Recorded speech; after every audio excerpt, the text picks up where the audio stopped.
Oh, mga kabunyog, itong si Loren Legarda, ha, masyadong kontrobersyal ito ngayon, kinakahiya nga ng mga estudyante ng Assumption College, ha, graduate siya ng Assumption College, alum na siya doon, ay nagpas ng resolution, ha, nagpas ng resolution ang mga estudyante ng yung student council ng Assumption College natanggalin yung portrait, yung litrato ni Loren Legarda doon sa kanilang wall, yung wall ng empowered women, ha? Kasi hindi na siya nagli-live sa values, sa prestihiyo ng eskwelahan. Mas kinakahiya na siya itong si Loren Legarda, ha? Kaya kumbaga itong si Loren na dati ay pinagmamalaki ng Assumption, sa bandang huli, nag-decide yung Assumption Student Council na tanggalin na yon kasi nakakahiya sa kanila na mai-associate ang eskwelahan, nandun yung kanyang portrait sa wall of empowered women. Eh ngayon, yung anak niya, na si Leandro Liveste, parang pinagmamalaki yung mother niya. Linagay yung at pinakita yung kanyang litrato nito ni Loren, pinakita ni Leandro Liveste yung portrait ng kanyang ina, yung pinagmamalaki niya. Pinagmalaki ni Batangas Congressman Leandro Lebiste ang portrait ng kanyang ina na si Senator Loren Legarda.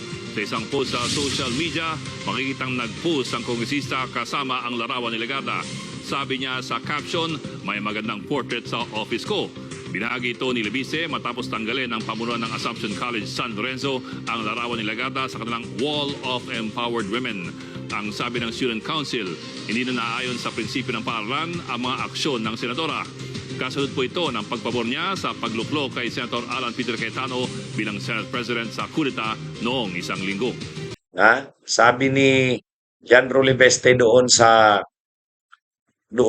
portrait ng kanyang ina, mga kabunyog, pinagmamalaki niya ito, pinagmamalaki niya na yung kinakahiya ang kanyang ina ng mga ng Assumption College, ang nakalagay niya naman na caption ni Leandro Liveste, may magandang portrait sa office ko. Yun naman yung linagay niya. Okay, nagsanib na ang mag-ina kasi DDS na itong si Leandro Liveste, Maka Duterte yan. O ngayon, yung kanyang ina, sumama na rin sa Pro Duterte camp. Kasama na nila Cayetano, nila Marcoleta, Amy Marcos. Sinusuka na ng mga tao itong si Loren Legarda na oportunista. Kaya nagsanib pwersa na sila ng kanyang anak. O yeah. Yan lang naman ang nangyari dyan. Kumbaga compatible na silang mag-ina. Pinanindigan na ng ina niya na si Loren kung ano siya. Pro Duterte. Iniwan ni Loren Legarda yung kanyang mga kasamahan. Si Soto, sila Lacson. Kaya nga, grabe yung sama ng loob ni Soto. Hindi man lang daw nagsabi sa kanya. Sabi rin ni Lacson, matagal silang nagsama, hindi man lang nagsabi. Sasama na pala siya doon sa kabila. Kaya tinatanong naman si Loren yan, hindi niya naman masagot. Kasi talagang ang linaw naman ng ginawa niya, pagka-oportunista at balimbing. Pero sa isang banda rin, ang malinaw diyan, sumama na siya sa kanyang anak. Pareho na sila kampo ng Duterte. Kaya nagsanib pwersa na yung mag-ina. Kahit nga nung nagsasalita si Pia Cayetano sa Senado, may paiyak-iyak na rin si Loren Legarda. Madrama na rin. Kasama na siya sa drama ng mga kakampi ng Duterte. Kaya si Leandro Liveste din, kakampi rin ng Duterte. So nagsanib pwersa na sila, nagsama na silang mag-ina. Kung dati may kung mga pagkukunwari pa si Loren, kasama siya doon sa grupo nila Lacson at Soto at nila Risa Hontiveros. Ngayon, nandun na siya sa dark side, sa grupo nila Cayetano, Marcoleta at Amy Marcos. Kaya nagsama-sama na sila. Doon din naman nakasama itong anak niyang si Leandro na ngayon ay kumakaharap ng mga kaso. Maraming kasong kinakaharap itong si Leandro Liveste ngayon tungkol doon sa negosyo niya sa solar. Pinaburan siya ng gobyerno dahil siguro sa impluwensya na rin ng kanyang ina. Binigyan siya ng franchise. panahon ni Duterte, pero hindi niya naman nasunod yung mga kondisyon sa franchise. Kumuha siya ng mga kontrata sa gobyerno, hindi niya naman nasunod. Kaya ano ito, pagmumultahin siya ng DOE, Department of Energy sa mga sinampa nitong kaso. Kaya maraming pananagutan itong si Leandro Libeste. Ay siyempre yung kanyang ina, tagapagtanggol niya na ngayon, magkasama na sila.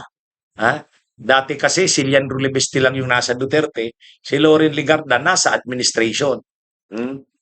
Pero ngayon, nagsanib pwersa na sila, kaya proud na itong si Leandro Libeste. Sa harap ngayon ng sinusuka, itinatakwil ng mga estudyante ng Assumption College itong si Leandro Libeste dahil kinakahiya nila na alumna nila ito. Si Leandro Libeste ngayon ang nagmamalaki sa kanyang ina. Sabi niya, may maganda daw na picture na naka-portrait na nakahang sa kanyang opisina. Picture ng kanyang ina yun. Anyway, ang ibig sabihin yun, sinusuportahan niya ang kanyang ina sa desisyon nito. Okay din yan. Magsanib pwersa na silang mag-ina.